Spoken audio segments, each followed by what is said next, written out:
to Celia, she was reading and painting a very dark picture, was it not? It was a dark picture. I mean, there was all kinds of things, and it was talking about staying awake. Watch out, be ready.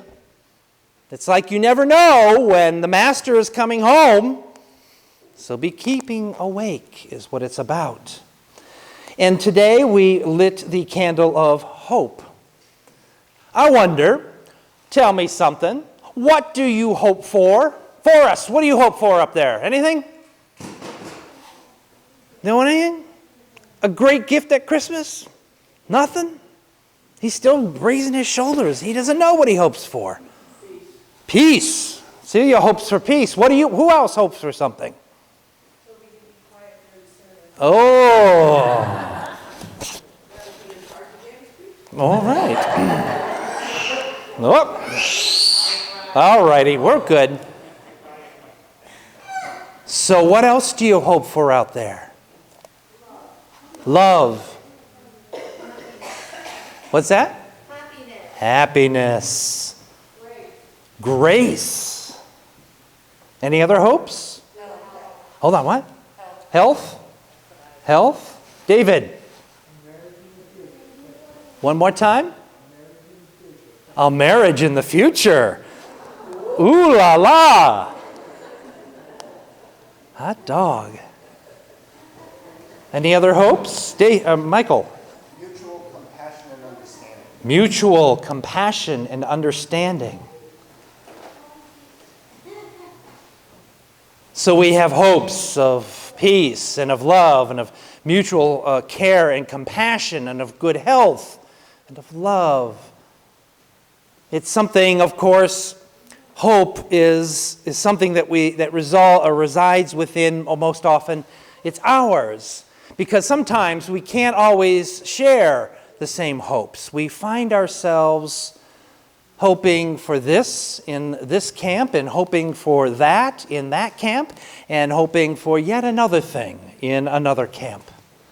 So then how do we come together in this time of waiting to hope together? To hope together.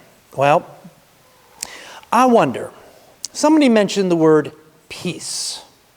So if we hope for peace, and we recognize this child who is to be born on this special day, and we recognize that someone somewhere in the scripture along the way mentioned that Jesus was the Prince of Peace, then what peace is Jesus bringing us? What peace would Jesus bring us if Jesus is the Prince of Peace?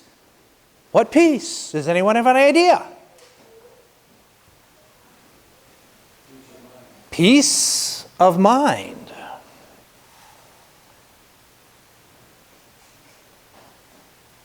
You've had to have thought of this, friends.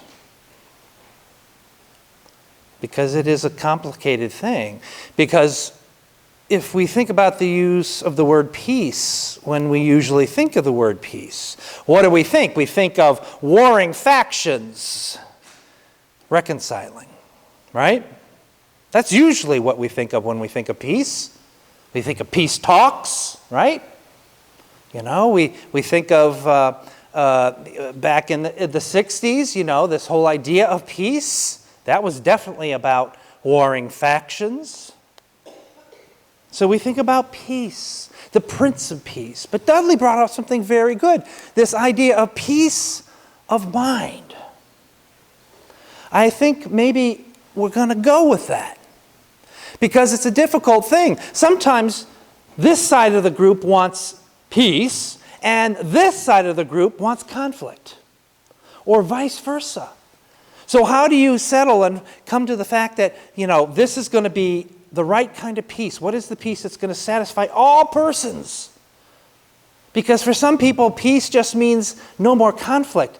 But in some of those cases when there's, you know, they are not without conflict, there's somebody else who's losing out somehow, who's without. And that an enforced peace is something that's not very peaceful for people who are in need.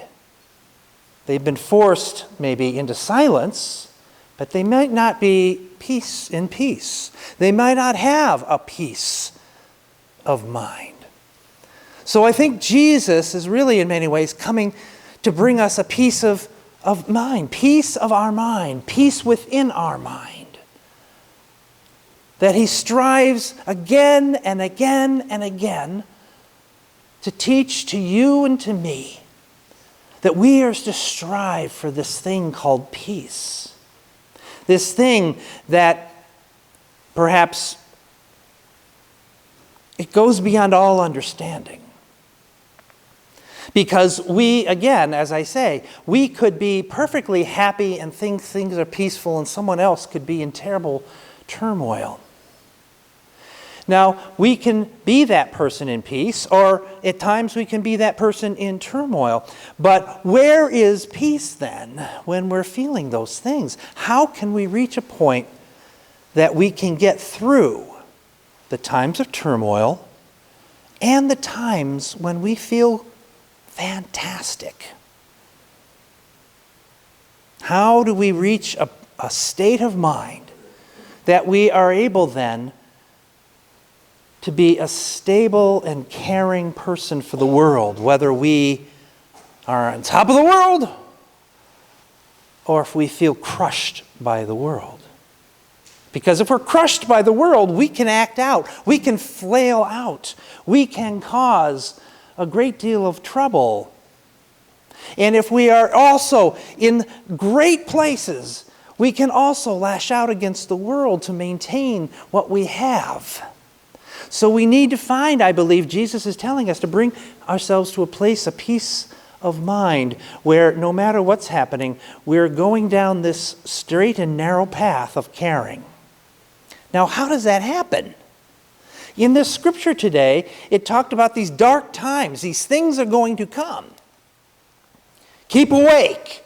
Be ready. Know that they are coming. Have a peace of mind. Now, how do we do that?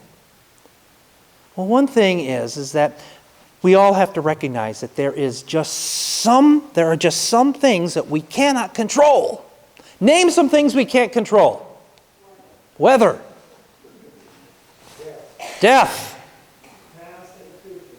Past and the future. Other people. Sickness. So there's all kinds of things we can't control, right?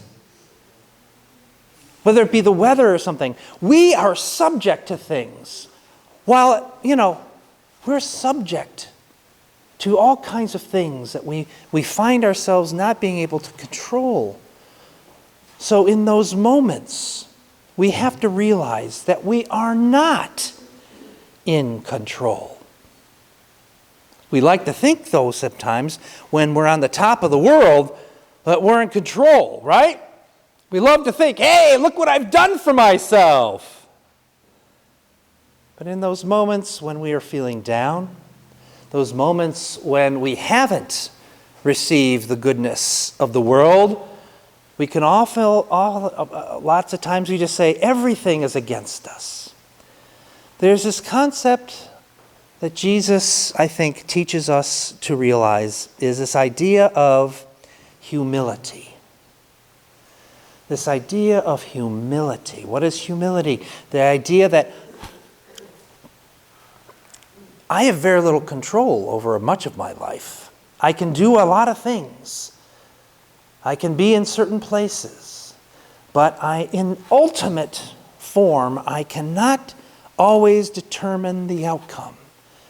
Nor can I put all, my eggs in one basket. Because if I do, I can lose greatly. This idea of humility says that there is a power that is far greater than me. I don't care if it's the bus coming down the street, that if I walk in the street while it's passing by, it runs me over. That's a power I can't control, right? I have to have the humility to understand that bus will not probably be able to stop if I jump out in front of it. And the same thing goes for the weather. Or maybe a turn of the market.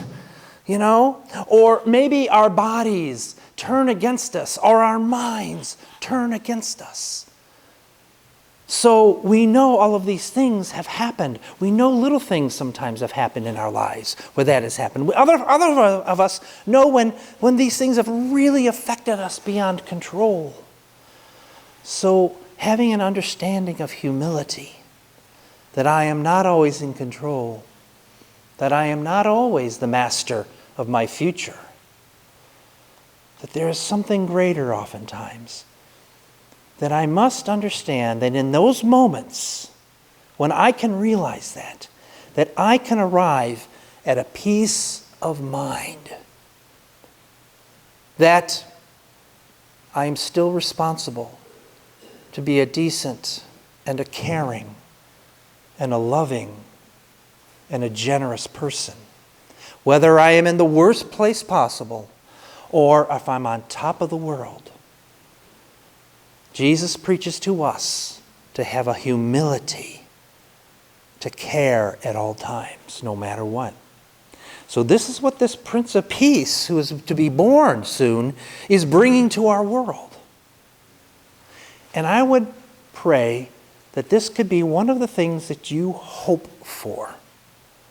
Hope for a humility that works in the best of times and a humility that works in the worst of times.